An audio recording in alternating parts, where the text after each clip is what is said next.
Student welcome back to my channel Samrat academy. Student अगर आप हिंदी का पेपर देने गए और हिंदी के पेपर में अगर आप लोगों को कुछ भी नहीं आ रहा तो हिंदी के पेपर को कैसे पास करोगे, मेरे प्यारों चो बिल्कुल सही वीडियो पे आए मेरे प्यारों चो।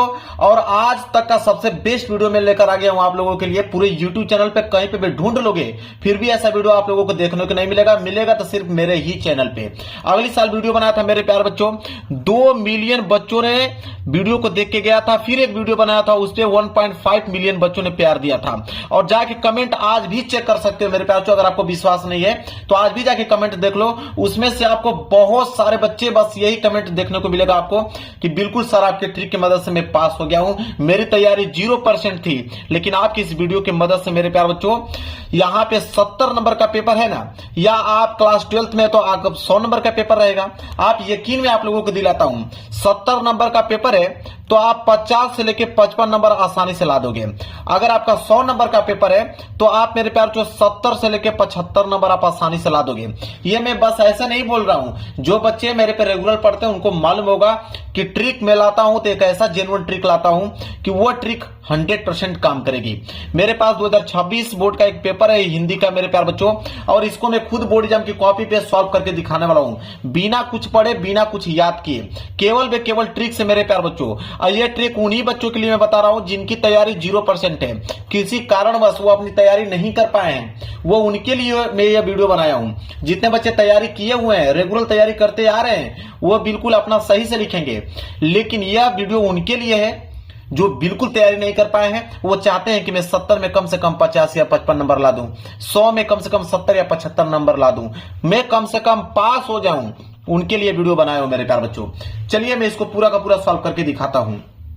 देखिए, पेपर स्टार्ट करने से पहले मेरे प्यार बच्चों मैं आपको बता देना चाहूंगा कि हिंदी का जो मेरे प्यार बच्चों आता है यहाँ पे पेपर, ठीक है, हिंदी 2 कैटेगरी के पेपर बन के आते हैं मेरे प्यार बच्चों, 2 कैटेगरी के क्वेश्चन बन के आते हैं।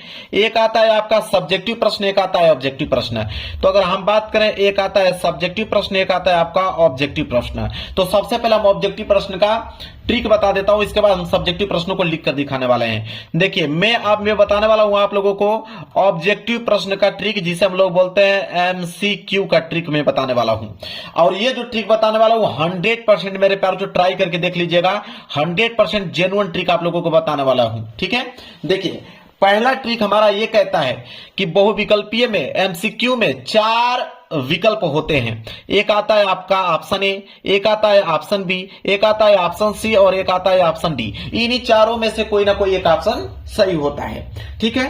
अब मैं आपको जो ट्रिक बताने वाला हूं, देखिए ट्रिक नंबर फर्स्ट ये कहता है मेरे प्यार बच्चों कि अगर इन चारों ऑप्शनों में से कोई ऑप्शन, अगर आपको ये दिखे कि इनमें से सभी, क्या दिखे, इनमें से सभी, ध्यान दीजिएगा मेरे प्यारे बच्चों, अगर 4 ऑप्शनों में से कोई ऑप्शन अगर आपको यह दिख गया कि इनमें से सभी, आप मेरे प्यारे बच्चों आंख बंद करके भरोसा जताइए वही वाला ऑप्शन सही होगा, इनमें से सभी, ठीक है। यह आपका trick number first. Trick number second यह कहता है कि अगर चारों ऑप्शनों में से अगर कोई भी एक ऑप्शन आ जाए कि इनमें से कोई नहीं, ठीक है, इनमें से कोई नहीं, जो ट्रिक बता रहा हूं मेरे प्यार, जो बिल्कुल जेन्युइन ट्रिक बता रहा हूं, ठीक है, 5 साल से पढ़ा रहा हूं, काफी अनुभव है मेरे पास। इनमें से कोई नहीं, अगर 4 ऑप्शन में से कोई ट्रिक आ जाए कि इनमें से कोई नहीं, तो आप इस वाले ऑप्शन पे आप लोगों को क्लिक करके आना है, इनमें से कोई नहीं। इसके बाद तीसरा ट्रिक समझिए, तीसरा ट्रिक मेरे प्यार यह है कि अगर चारों ऑप्शनों में से कोई ऑप्शन अगर ये दिखे कि ऑप्शन ए और बी दोनों सही हैं, ए और बी दोनों सही हैं, अगर इस तरह का कोई भी ऑप्शन दिखे, ठीक है, दोनों सही, तो आप मेरे प्यार बच्चों उसी वाले ऑप्शन पे क्लिक करके आप लोगों को आना है। क्लियर है। अब चौथा ट्रिक समझिए, चौथा ट्रिक यह है कि अगर चारों के चारों ऑप्शन अलग हों, ठीक है, अगर अलग टाइप के क्वेश्चन आए मेरे प्यार बच्चों, देखिए अगर अलग टाइप के अगर ऑप्शन आ जाए, चारों के चारों ऑप्शन अलग है, option A, option B, option C और ऑप्शन डी, ठीक है, इन तीनों में से कोई ना आए, ठीक है, चारों के चारों ऑप्शन अलग हो, तब क्या करोगे, आप वहां पे लगाओगे रामबाण। क्या लगाओगे मेरे प्यारो बच्चों, रामबाण ट्रिक लगाओगे, जो कि आपको मेरे प्यारो बच्चों 90% स्कोर करके देगा ऑब्जेक्टिव प्रश्न में। कौन सा है देखिए, या तो ऑप्शन ए पे क्लिक कीजिए या तो ऑप्शन सी पे क्लिक कीजिए। मेरे प्यारो बच्चों ऑप्शन ए और ऑप्शन सी, मेरे प्यारो बच्चों यकीन मानिए कि अगर आपके पेपर में 20 ऑब्जेक्टिव प्रश्न है तो आपको दावे के साथ कह सकता हूं, आप जाके चेक कर लेना, मैं पूरा का पूरा प्रीवियस पेपर ढूंढ के लेकर आया हूं इस ट्रिक को, कि 20 क्वेश्चन में से आपके 12 से लेकर 13 ऐसे प्रश्न होंगे जिनका ऑप्शन ए और ऑप्शन सी सही होगा। तो 12 से 13 नंबर प्रश्न आपके यहां से उठ जाएंगे मेरे प्यारे बच्चों। 20 बहुविकल्पीय में से 12 से 13 नंबर आसानी से आप ला पाओगे। यह है आपका ऑब्जेक्टिव प्रश्न का ट्रिक मेरे प्यारे बच्चों। यही ट्रिक की मदद से मेरे प्यारे बच्चों हर साल बच्चे पास होते हैं ऑब्जेक्टिव प्रश्न में। अब मैं आप लोगों को बताने वाला हूं सब्जेक्टिव प्रश्न। देखिए सब्जेक्टिव प्रश्न यहां से स्टार्ट है। सबसे पहले आएगा खंड ब, और खंड ब में वर्णनात्मक प्रश्न। कुछ भी याद करने के नहीं बोलूंगा, पूरा का पूरा पेपर सॉल्व करके अभी दिखाने वाला हूं आप लोगों के सामने। देखिए मेरे प्यारे बच्चों क्या काम करना है आप लोगों को, यहां पे आया है खंड ब वर्णनात्मक प्रश्न। तो इसको देखिए बोर्ड एग्जाम की कॉपी भी करोगे क्या, सबसे पहला मेन चीज है आपका हेडिंग। हेडिंग बिल्कुल सही होना चाहिए मेरे प्यारे बच्चों। जैसे खंड ब है तो आप यहां पे डालोगे खंड ब, ठीक है।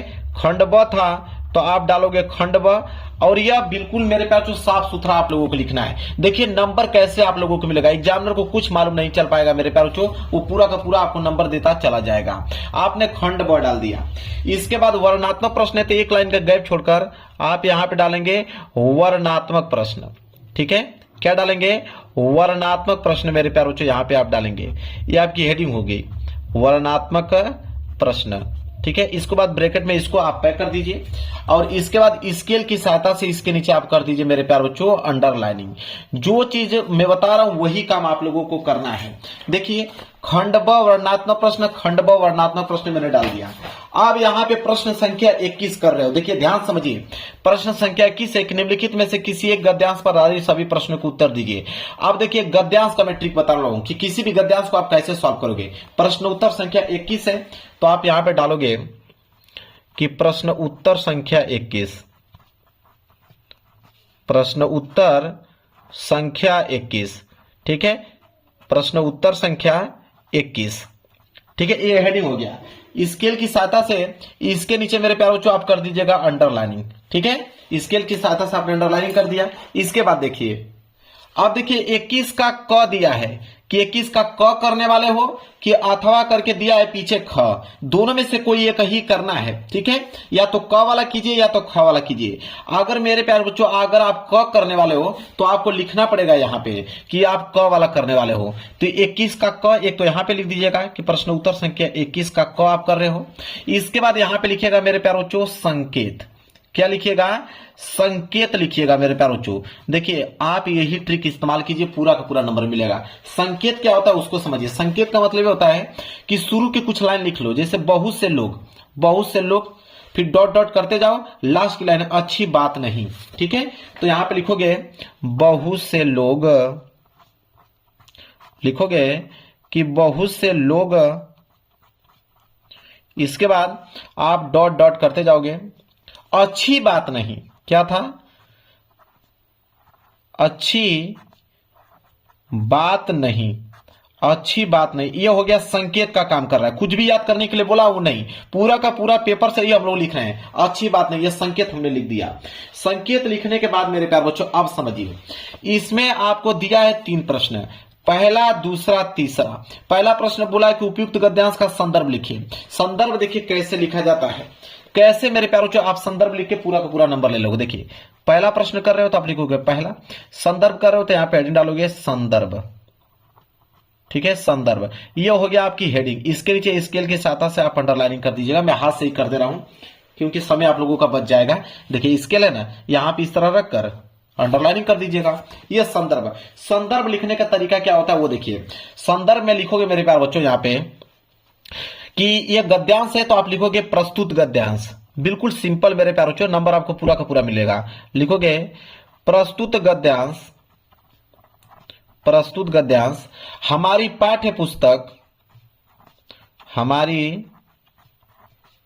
पाठ्य पुस्तक प्रस्तुत गद्यांश हमारी पाठ्य पुस्तक, अब हिंदी लिख रहे हो ना तो हिंदी को ब्लैक पेन से, सिंगल इन्वर्टेड कामा के अंदर ब्लैक पेन से लिखो कि प्रस्तुत गद्यांश हमारी पाठ्य पुस्तक हिंदी के, अब यह गद्यांश है तो गद खंड लिखोगे, हिंदी के गद खंड में संकलित, हिंदी के गद खंड में संकलित, हिंदी के गद खंड में संकलित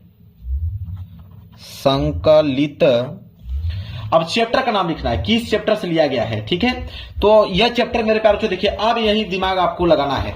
अब आपको तो मालूम है ना कि किस चैप्टर से लिया गया है। ठीक है, तो जैसे मान लीजिए कि आप पढ़ते हैं, बहुत से लोग ऐसे होते हैं जिनके घड़ी भर के साथ से भी बुद्धि भ्रष्ट हो जाती है। अब मेरे प्यारों, जैसे मैंने इसको पढ़ा तो हमको तो मालूम चल गया कि यह तो मित्रता चैप्टर से लिया गया है। किस चैप्टर से लिया गया है? मित्रता चैप्टर से लिया गया है। अब आप कहोगे कि सर अगर हमको ना मालूम चले कि मित्रता चैप्टर से लिया गया तो हम क्या करें? तो जब आपको ना मालूम चले कि आप मित्रता चैप्टर से लिया गया है तो आपकी किताब में जिस भी चैप्टर का नाम मालूम है गद्यांश का, वो उस चैप्टर का नाम आप आराम से लिख दीजिए। जैसे हमको मालूम है मित्रता चैप्टर से, तो हम लिखेंगे कि गद खंड में संकलित मित्रता चैप्टर से लिया गया है, मित्रता नामक पाठ से लिया गया है। अगर आपको ना मालूम चले तो आप यहाँ पे अजंता चैप्टर लिख दीजिए, आप यहाँ पे भारतीय संस्कृति चैप्टर लिख लीजिए, आप यहाँ पे लिख दीजिए ईर्ष्या तू न गई मेरे मन से। जो भी चैप्टर का नाम है आप आराम से लिख दीजिए। यही ट्रिक है मेरे प्यारे बच्चों। देखिए नंबर कैसे मिलता है। तो प्रस्तुत गद्यांश हमारी पाठ्य पुस्तक हिंदी के गदखंड में संकलित मित्रता नामक पाठ से लिया गया है, मित्रता नामक पाठ से लिया गया है, नामक पाठ से लिया गया है, लिया गया है, जिसके लेखक, ठीक है, जिसके लेखक। अब लेखक की बात आया तो हमको तो मालूम है कि मित्रता चैप्टर को आचार्य रामचंद्र शुक्ल जी लिखे हैं, तो लिखेंगे जिसके लेखक आचार्य रामचंद्र शुक्ल जी हैं, आचार्य रामचंद्र शुक्ल हैं, आचार्य रामचंद्र शुक्ल जी हैं। अगर आपको ना मालूम चले तो आप कौन सा ट्रिक लगाओगे अभी बताता हूं। आचार्य रामचंद्र शुक्ल जी हैं, मैंने यहाँ पे ट्रिक लगा दिया कि आचार्य रामचंद्र शुक्ल जी हैं। अगर आपको ना मालूम चले तो यहाँ पे डॉक्टर राजेंद्र प्रसाद लिख लीजिए, आप यहाँ पे जयशंकर प्रसाद लिख लीजिए, यहाँ पे आप बिहारी लाल जी लिख लीजिए, जिसका भी नाम है आप लिख सकते हैं, कोई दिक्कत नहीं है। यह संदर्भ आपका कंप्लीट हो गया। ठीक है, यह संदर्भ मेरे प्यारों कंप्लीट हो गया आप लोगों का। इसके बाद अगर हम बात करें अगले प्रश्न, देखो दूसरा प्रश्न है कि गद्यांश के रेखांकित अंश की व्याख्या कीजिए। कोई दिक्कत नहीं है, एक लाइन का गैप छोड़िए, यहां पे दूसरा हेडिंग डालिए रेखांकित अंश की व्याख्या। तो वहां पे हेडिंग डालेंगे आप रेखांकित अंश की व्याख्या। चलिए डालते हैं रेखांकित अंश की व्याख्या। ब्लैक पेन से आप लोगों को हेडिंग डाल लेना है रेखांकित अंश की व्याख्या। ये आपकी हेडिंग हो गया। स्केल की सहायता से आप इसके नीचे बस मेरे प्यारों से आपको अंडरलाइनिंग कर देना है। अब देखिए जहां तक अंडरलाइन किया होगा ना उसी का आपको व्याख्या बताना है। जैसे देखिए मैं बताता हूं, यहां से लेकर यहां तक व्याख्या करना है। तो व्याख्या कैसे करोगे? अगर आपको नहीं आ रहा तो आप लिखोगे कि लेखक कहते हैं कि, पहली लाइन क्या रहेगी आपकी, लेखक कहते हैं कि, या तो आप लिखिएगा आचार्य रामचंद्र शुक्ल जी कहते हैं कि, लेखक कहते हैं कि, क्या कहते हैं, देखिए लिखेंगे कि बहुत से लोग ऐसे होते हैं जिनके घड़ी भर के साथ से भी बुद्धि भ्रष्ट हो जाती है। अब इसी को व्याख्या करना है तो आप नहीं लिख दोगे कि बहुत से ऐसे व्यक्ति होते हैं कि जिनके साथ अगर हम थोड़ा सा भी वक्त बिताएं तो उनकी बातें इतनी गंदगी होती है, इतना गंदा भरा बात होता है उनका कि ऐसी ऐसी बीच में वो बातें कहते हैं जो कानों में न पड़नी चाहिए, चित्त पर ऐसे प्रभाव पड़ते हैं जिनकी उसकी पवित्रता का नाश होता है। मतलब आप बनाकर आप इसी चीज को आप एक्सप्लेन करके लिखोगे कि लेखक ये कहते हैं कि कुछ ऐसे व्यक्ति होते हैं कि जिनके साथ अगर आप 10 मिनट का भी समय गवा देते हैं तो उनकी बातें ऐसी होती हैं कि जिनकी आप बुद्धि भ्रष्ट हो जाएगी आपकी। ठीक है, आप गलत मार्ग पे चलने लगेंगे, इतनी फुहड़ व भद्दी बातें वह करते हैं। ठीक है, वही चीज अपने आप में, मतलब उस चीजों को आप कैसे एक्सप्लेन करना चाहते हो, एग्जामिनर को कैसे समझाना चाहते हो उस चीज को, यही आपको मेरे प्यार जो अपनी भाषा में आप लोगों को लिखना है। और ज्यादा दिमाग लगाने की कोई जरूरत नहीं है। एग्जामिनर, हर एक एग्जामिनर यही चाहता है कि आप किताब से ना लिखें कि जो किताब में दिया है हूबहू लिखें। एग्जामिनर ये चाहता है कि आप अपनी भाषा में आप हमको कैसे समझाना चाहते हैं, एग्जामिनर वो चाहता है। बस आप यहां पे लिखेंगे, यहां से 2 नंबर मिल जाएगा, यहां से आपको 2 नंबर मिल जाएगा। एक प्रश्न और बचा है, तो अगर ये पेज भर जाए तो आप यहां पे पीटीओ लिख दीजिए। पीटीओ मतलब पेज टर्नओवर। आप पीटीओ लिखकर पेज को मेरे प्यार बच्चों आप पलट दीजिए, कोई दिक्कत नहीं है। इतना आसान तरीका बता दूंगा, पूरे के पूरे प्रश्न को सॉल्व करके दिखा दूंगा। देखिए तीसरा प्रश्न करने वाले हो, कोई दिक्कत नहीं है, आप यहां पे डालोगे तीसरा हेडिंग, डालोगे तीसरा प्रश्न।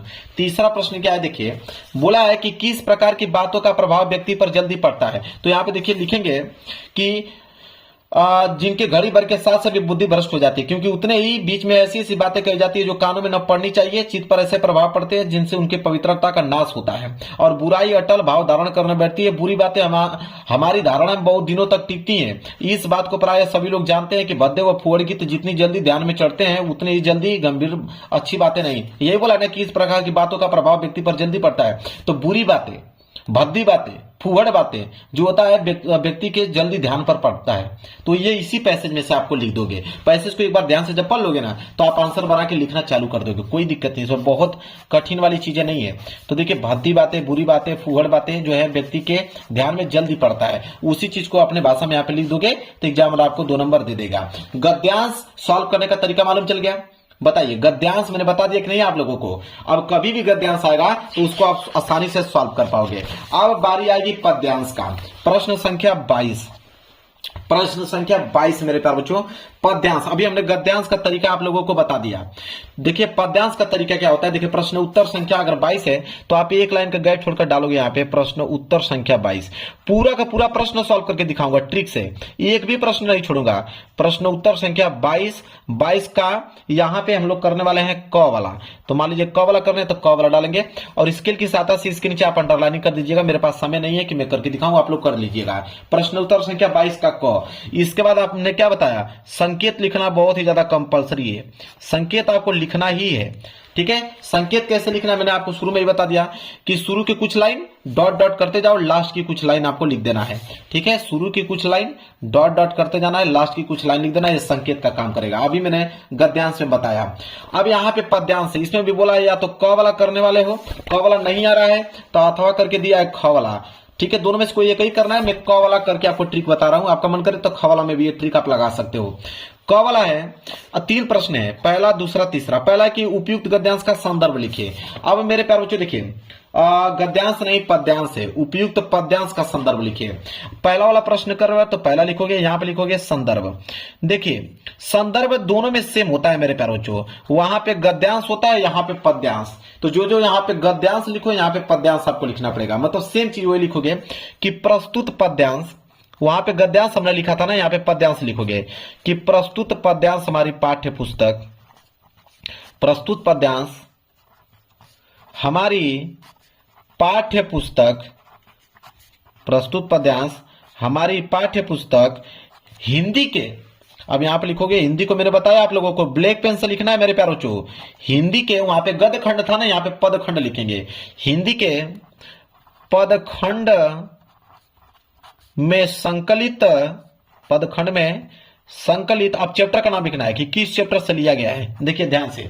अब मेरे प्यारे बच्चों इसको जैसे आप पढ़ोगे मेरे प्यारे बच्चों, मैं पेपर दिखाता हूं आप लोगों को समझ में आ जाएगा। देखिए पढ़ोगे कि उद्योमन्ना भय 10-20, जैसे आप इसको पढ़ोगे तो आपको मालूम चलेगा कि ये तो क्या लिखूं चैप्टर से लिया गया है, क्या लिखूं चैप्टर से मेरे प्यारे बच्चों ये लिया गया है। और इसके जो लेखक हैं कौन है, पद्मलाल पूनालाल बख्शी जी हैं। अब देखिए कि पदखंड में संकलित क्या लिखूं चैप्टर से लिया गया है, क्या लिखूं। अगर आपको ना मालूम चले कि यह क्या लिखूं चैप्टर से लिया गया है तो आप किसी भी चैप्टर का नाम मेरे प्यारों को आप लिख दीजिएगा, कोई दिक्कत नहीं है। ठीक है, क्या लिखूं नामक पाठ से लिया गया है। अगर आपको ना मालूम चले तो किसी भी चैप्टर का नाम लिख दीजिए, नामक पाठ से लिया गया है, नामक पाठ से लिया गया है जिसके रचयिता। देखिए पद्यांश के रचयिता होते हैं, गद्यांश के लेखक होते हैं। तो जिसके लिया गया है खड़ी पाई, जिसके रचयिता लिखोगे कि जिसके रचयिता कौन है, तो यहां पे पद्मलाल पूनालाल बख्शी जी हैं। अगर आपको ना मालूम चले तो आप किसी भी यहां पे नाम लिख दीजिएगा किसी भी कवि का। तो पद्मलाल पूनालाल बख्शी जी हैं, ऐसे आपको लिख देना है। लो भाई यहां पे संदर्भ आपका कंप्लीट हो गया। पद्यांश का संदर्भ ऐसे लिखा जाता है। इसके बाद इसके नीचे दूसरा प्रश्न है तो आप लिखोगे दूसरा प्रश्न पढ़ लेना। बोला है कि गोपियां उद्धव द्वारा बताए गए ब्रह्मा ईश्वर की आराधना में स्वयं को असमर्थ क्यों बताती हैं। तो जब इसको पढ़ोगे मेरे प्यारे तो आपको समझ में आ जाएगा।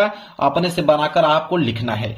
रेखांकित अंश की व्याख्या कीजिए कि तुम तो सखा श्याम सुंदर के सकल जोग के ईश, सुर हमारे नंदन बिनु और नहीं जगदीश। इसको मेरे प्यारे अपने भाषा में आपको एक्सप्लेन करके कुछ ना कुछ जोड़कर उनके बारे में आपको बताना है। नंबर आपको 100% पूरे मिलेंगे, बस आप लिखिए तो सही, ठीक है। तो जब इसको दूसरे वाला आंसर को यहाँ पे कंप्लीट कर देंगे, पेज भर जाए कोई दिक्कत नहीं है। तीसरे वाले आंसर को यहाँ पे लिख दीजिएगा, नंबर मिल जाएगा। तो गद्यांश और पद्यांश दोनों का ट्रिक मैंने बता दिया कि नहीं? चलिए, कोई दिक्कत नहीं होना चाहिए। अब मेरे प्यारों जो यहाँ पे आइए प्रश्न संख्या 23। प्रश्न संख्या 23 है कि संस्कृत का गद्यांश आ गया, ठीक है। तो संस्कृत का गद्यांश और संस्कृत का पद्यांश भी आएगा। प्रश्न संख्या 24। तो प्रश्न संख्या 23 है संस्कृत का गद्यांश, जो कि 5 नंबर के लिए पूछता है। दो ही चीज इसमें कॉमन होता है मेरे प्यारों, ठीक है। एक आता है आपका संदर्भ लिखने के लिए, एक आता है इसका हिंदी अनुवाद लिखने के लिए। तो मेरे प्यारों वही काम करना है आपको, संदर्भ और हिंदी अनुवाद। तो मैं आपको बता देता हूं। सबसे पहले आप डालोगे प्रश्न उत्तर संख्या 23 का क, ठीक है। मैं यहीं पे बता देता हूं, आप समझ लीजिएगा, आप लिख लोगे। मैं ट्रिक बता देता हूं। जैसे आप क्या लिखोगे कि प्रश्न उत्तर संख्या 23 है, 23 का क करने वाले हो तो 23 का क, यही मैंने बताया। इसके बाद मैंने बताया कि संकेत लिखना बहुत काफी कंपलसरी है। आप संकेत कैसे लिखा जाता है? शुरू के कुछ लाइन डॉट डॉट करते हुए लास्ट की कुछ लाइन संकेत का काम करेगा। इसमें तो दो ही चीज लिखना है, एक आपका संदर्भ, एक हिंदी अनुवाद। संकेत लिखने के बाद उसके नीचे एडिंग डालोगे आप संदर्भ। संदर्भ इसका बहुत आसान होता है मेरे प्यारों, इसका संदर्भ बिल्कुल आसान होता है, ठीक है। इसका संदर्भ मेरे प्यारों बिल्कुल आसान होता है। कैसे लिखना है मैं आपको बताता हूं, देखिए। चलिए मैं इस पे लिख के दिखा देता हूं। अगर इसका संस्कृत के गद्यांश का अगर आपको संदर्भ लिखना है तो संस्कृत के गद्यांश का संदर्भ कैसे लिखा जाता है समझिए, बहुत आसान होता है। इसमें आप लिखोगे कि प्रस्तुत गद्यांश, लिखोगे कि प्रस्तुत गद्यांश हमारी पाठ्य पुस्तक, बिल्कुल आसान होता है मेरे प्यारों, हमारी पाठ्य पुस्तक हिंदी के, अब हिंदी को मैंने बताया कि ब्लैक पेन से आपको लिखना है, बार बार नहीं बताऊंगा, हिंदी को ब्लैक पेन से लिखना है, ठीक है। तो प्रस्तुत गद्यांश हमारी पाठ्य पुस्तक हिंदी के अब संस्कृत खंड, क्योंकि यह संस्कृत खंड है तो लिखोगे संस्कृत खंड में संकलित, संस्कृत खंड में संकलित। अब चैप्टर का नाम लिख देना है। जैसे मुझे मालूम है कि यह देशभक्त चंद्रशेखर पाठ से लिया गया है, तो हम लिख दूंगा यहां पे कि देशभक्त चंद्रशेखर नामक पाठ से लिया गया है, पाठ से लिया गया है। अगर आपको न मालूम चले तो आप किसी भी चैप्टर का नाम यहां पे लिख दीजिएगा। अब बहुत सारे बच्चों का कमेंट ये भी आएगा कि चलिए सर, अगर हमें चैप्टर का नाम ही नहीं मालूम होगा तब हम क्या लिखेंगे? तो जिन बच्चों को चैप्टर का नाम नहीं मालूम है ना, तो आप इसी में से लिख दीजिएगा कि यहां पे लिखिएगा कि कारागारत चैप्टर से लिया गया है, भारतम चैप्टर से लिया गया है, ठीक है, या अगाछती चैप्टर से लिया गया है, या वेस्टयंती चैप्टर से लिया गया है। यहां पे बोला भी है, देखिए चंद्रशेखर चैप्टर से लिया गया है, देखिए लिखा है ना, यदा चंद्रशेखर चैप्टर से लिया गया है। तो जिनको चैप्टर का नाम भी नहीं मालूम है तो वो यहां से इसी में से किसी न किसी चैप्टर का नाम बना लीजिएगा। और जिनको किसी न किसी चैप्टर का नाम मालूम है तो अपना चैप्टर का नाम लिख दीजिएगा। और जिनको सही मालूम है वो अपना बिल्कुल सही चैप्टर का नाम लिखेंगे, चंद्रशेखर, ठीक है। समझ में आ गया ना आप लोगों को? क्या ट्रिक चाहिए, सब कुछ तो बता दे रहा हूं आप लोगों को, फेल नहीं होगी इस बात का दावा करता हूं। तो संस्कृत का गद्यांश मैंने बता दिया, तो संस्कृत का पद्यांश में भी सेम वही ट्रिक लगेगा। संस्कृत के पद्यांश में भी सेम टू सेम मैं आपको बताऊं कि सेम टू सेम वही ट्रिक मेरे प्यारों को लगने वाला है। बस जब इसका संदर्भ लिखोगे तो वहां पे गद्यांश था तो यहां पे पद्यांश कर देना कि प्रस्तुत पद्यांश, ऐसे लिखेगा। अगर इसका लिखना होगा तो आप कैसे लिखोगे कि प्रस्तुत पद्यांश हमारी पाठ्य पुस्तक हिंदी के संस्कृत खंड में संकलित, ठीक है। और मान लीजिए वीरा वीरेन पूजते नामक पाठ से लिया गया है, या किसी भी भारतीय संस्कृति चैप्टर से लिया गया है, या वाराणसी चैप्टर से लिया गया है, समझ रहे हैं? किसी भी चैप्टर का नाम लिख दीजिएगा। तो आपको संस्कृत का पद्यांश में भी सेम टू सेम वही ट्रिक लगेगा जो संस्कृत के गद्यांश में भी मैंने बताया। बस यहाँ पे पद्यांश लिखना है, वहां पे गद्यांश लिखना है, क्लियर है। इसके बाद प्रश्न संख्या 25 कह रहा है कि खंड काव्य के आधार पर निम्नलिखित प्रश्न के उत्तर दीजिए। अब इसका ट्रिक मेरे प्यारों ये जिला वाइज जाता है। पहले बात तो आप पता कर लीजिए कि आपके जिले में कौन सा खंड काव्य पूछा जाता है। जो आपके जिला में खंड काव्य पूछा जाता है वही पेपर में करना होगा। दूसरा करोगे तो 1 नंबर भी नहीं मिलेगा, एग्जामिनर पूरा का पूरा नंबर काट लेगा। या तो इसी वीडियो के नीचे आप कमेंट कर देना, मैं बता दूंगा। अब आया जीवन परिचय। जीवन परिचय कैसे लिखे, बहुत पहाड़ होता है। बहुत सारे बच्चे कंफ्यूज होते हैं कि जीवन परिचय कैसे हम लिखें ताकि पूरा का पूरा नंबर मिल पाए। देखिए मेरे प्यार, जीवन परिचय का मैं कैसा ट्रिक आपको बता दूंगा कि एग्जामिनर पूरा का पूरा नंबर आपको देगा, 1 नंबर नहीं काट सकता है। देखिए सबसे पहले हम डालेंगे हेडिंग, प्रश्न उत्तर संख्या 26 का क है। तो देखिए यहां पे हम डालेंगे सबसे पहले प्रश्न उत्तर संख्या 26 का क। देखिए जीवन परिचय लिखने का ट्रिक मैं बता देता हूं, पूरा का पूरा नंबर आपको मिल जाएगा। प्रश्न उत्तर संख्या 26 का क है तो आप लिखोगे 26 का क। इसके बाद स्केल की सहायता से इसके नीचे अंडरलाइनिंग कर दीजिएगा आप लोग। अब 26 के क में मान लीजिए जयशंकर प्रसाद का पहला वाला कर रहे हैं तो आप हेडिंग डालेंगे यहाँ पे कि जयशंकर प्रसाद। क्या डालेंगे, जयशंकर प्रसाद, यहाँ पे हेडिंग डालेंगे। इसके बाद देखिए आप यहाँ पे लिखिएगा संक्षिप्त परिचय। सबसे पहला जीवन परिचय लिखने से पहले आप लिखिए संक्षिप्त परिचय, और इसी को देखकर एग्जामिनर पूरा नंबर देता है मेरे प्यारों। संक्षिप्त परिचय अगर आपने सही लिखा है नंबर आपको पूरा का पूरा मिल जाएगा। संक्षिप्त परिचय में क्या होता है कि सबसे पहले नाम लिखा जाता है, नाम। तो नाम में आप लिख दोगे यहीं से कि जयशंकर प्रसाद। नाम में क्या लिख दोगे, जयशंकर प्रसाद लिख दोगे, जयशंकर प्रसाद। इसके बाद दूसरा कॉलम में लिखा जाता है जन्म, कि उनका जन्म कब हुआ था। तो जन्म की अगर हम बात करें तो उनका हुआ था 1889 ईस्वी में। 1889 ईस्वी में जन्म हुआ था। जिन बच्चों को नहीं मालूम है वो कुछ भी लिख सकते हैं, 1840 लिख दीजिए, 1850 लिख दीजिए, कुछ भी लिख दीजिए। जन्म के बाद यहाँ पे नीचे स्थान लिखा जाता है कि उनका आखिरकार किस स्थान पर उनका जन्म हुआ था। तो हम अगर बात करें काशी में हुआ था, जो कि वाराणसी में पड़ता है। आप लिखिएगा काशी, कोष्टक में लिख दीजिए कि वाराणसी में उनका जन्म हुआ था, यहाँ पे वाराणसी में। नहीं मालूम है तो कुछ भी यहाँ पे लिख दीजिएगा स्थान। इसके बाद यहाँ पे है पिता, उनके पिता का नाम क्या है। पिता का नाम है देवी प्रसाद। क्या है, देवी प्रसाद। देवी प्रसाद उनके पिता का नाम है। इसके बाद अगला कॉलम होगा माता का नाम, कि उनके माता का नाम क्या है। तो माता का नाम उनका मुन्नी देवी। तो यहाँ पे लिखेंगे हम लोग मुन्नी देवी। यही होता है मेन टॉपिक। अगर मेन चीज आकर याद है तो पूरा का पूरा नंबर उठा ले जाओगे। इसके बाद मुन्नी देवी आपने लिख दिया। मुन्नी देवी के बाद माता का नाम हो गया। इसके बाद मृत्यु लिख दीजिए कि मृत्यु किस सन में हुआ। तो मृत्यु की अगर हम बात करें तो उनका हुआ था सन 1937 ईस्वी में। 1937 ईस्वी में मृत्यु हुआ। और लास्ट में आपकी हेडिंग रहेगी रचनाएं।